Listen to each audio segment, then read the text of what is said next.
तो भाई साहब अभी हमारे साथ हैं ये ऐसी शख्सियत है जिनका नाम मैं बताऊंगा नहीं आपको, पहले मैं बता दे रहा हूं इनके बारे में। एक बार स्वास्थ्य मंत्री, एक बार श्रम कैबिनेट मंत्री, 6 बार विधायक, 2 बार विधानसभा अध्यक्ष जी। ये कोई और नहीं है, ये है माननीय माता प्रसाद पांडे जी। माननीय माता प्रसाद पांडे जी, मेरे चैनल पर आपका बहुत बहुत स्वागत है। इसके लिए आपको बहुत धन्यवाद। सबसे पहला सवाल मैं आपसे ये पूछूंगा, आप इटवा विधानसभा में डोर टू डोर जनसंपर्क कर रहे हैं, क्या माहौल देखते हैं आपकी बार आप? देखिए, माहौल तो हमारी पार्टी के प्रति अच्छा है और एक समाजवादी के प्रति जनता में आकर्षण है। जनता ये विश्वास कर रही है कि भारतीय जनता पार्टी के मुकाबले समाजवादी पार्टी जनता का ज़्यादा भला करेगी। इसलिए जनता का विश्वास समाजवादी पार्टी है और समाजवादी पार्टी को जिताने जी। तो एक सवाल मैं आपसे और करूंगा, किस मुद्दे को लेकर आप पब्लिक के बीच जाएंगे? देखिए, सबसे बड़ा मुद्दा तो सरकार द्वारा घोषित नीतियों के विरोध, जैसे उन्होंने कहा था कि हम आमदनी दोगुना करेंगे, जैसे कि आमदनी दोगुना करेंगे। महंगाई कम करने की बात कही थी भारतीय जनता पार्टी ने, महंगाई कम रही, महंगाई बढ़ती चली गई। तो महंगाई के साथ साथ उन्होंने कहा था भ्रष्टाचार कम करेंगे। भ्रष्टाचार 1 इंच भी नीचे नहीं आया, सीधे बढ़ता चला जा रहा है। दूसरी बात उन्होंने कही थी कि हम जो है रोजगार देंगे, रोजगार देने को हम कहे सब प्राइवेटाइजेशन करते चले जाते हैं।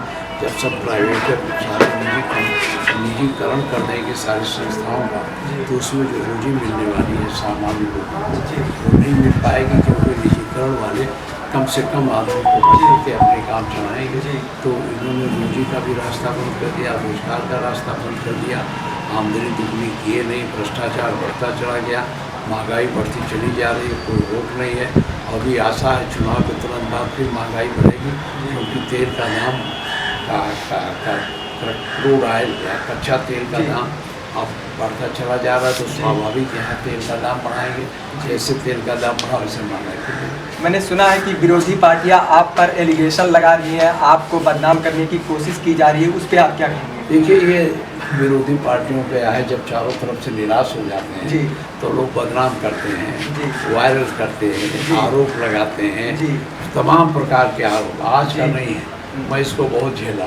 भारतीय जनता पार्टी हमसे लड़ती थी, उसकी जमानत जब्त हो जाती थी, तो रोज़ हमारे ऊपर कहते थे तो गाय का पूँछ पकड़ के कसाई से गाय कटाते हैं। हम सब ये निराधार आरोप हैं, इन आरोपों में कोई दम नहीं, जनता उनके आरोपों को स्वीकार करने तैयार नहीं। मेरे कुछ लोग दोस्त हैं, उन्होंने कहा अगर आप नेताजी से बात करते हैं तो ये सवाल जरूर रखिएगा, जो अमहवा घाट जहाँ से इटवा विधानसभा स्टार्ट होता है और ये धनगढ़वा मोड़, अगर आप एमएलए बनते हैं तो इस सड़क का निर्माण होगा?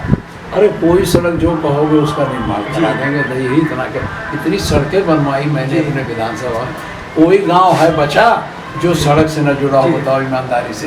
अब जो सड़कें टूट गई 5 साल में इनको रिपेयर कराना चाहिए ना, इन्होंने रिपेयर तो कराया नहीं।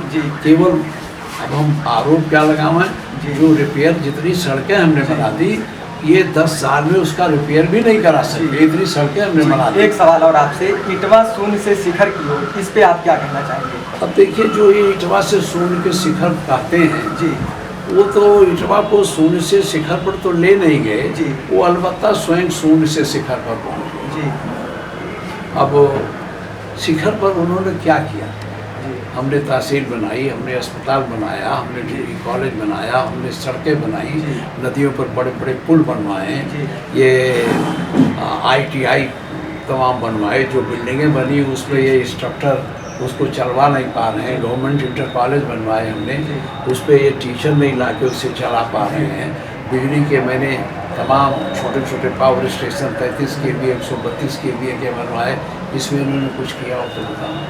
एक भी सड़क ये नई मिट्टी खोद 8 किलोमीटर कहीं नया मिट्टी डाल के बनाए तो। एक सवाल और आपसे, जब मैं कहीं गांव पे जाता हूं, वैसे तो मैं तकरीबन 50 गांव भी घूम चुका हूं, तब मैं सुनता हूं कि आपका व्यक्तिगत वोट है, क्या ये सही है?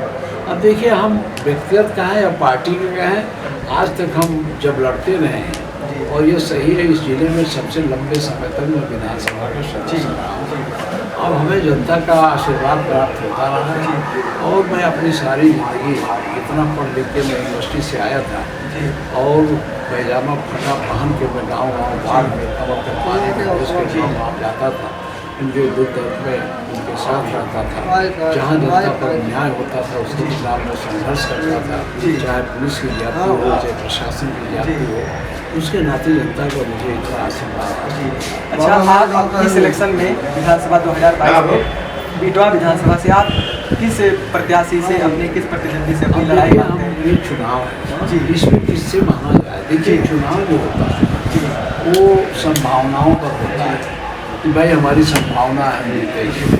अब प्रत्यक्ष जो दिखाई दे रहा है, हमें लगता है कि समाजवादी पार्टी हम ही नहीं इस जिले की सभी सीटें। जी, तो आपसे बात कर बहुत अच्छा लगा माननीय माता प्रसाद पांडे जी, आपने हमें अपना कीमती वक्त दिया, आपका बहुत बहुत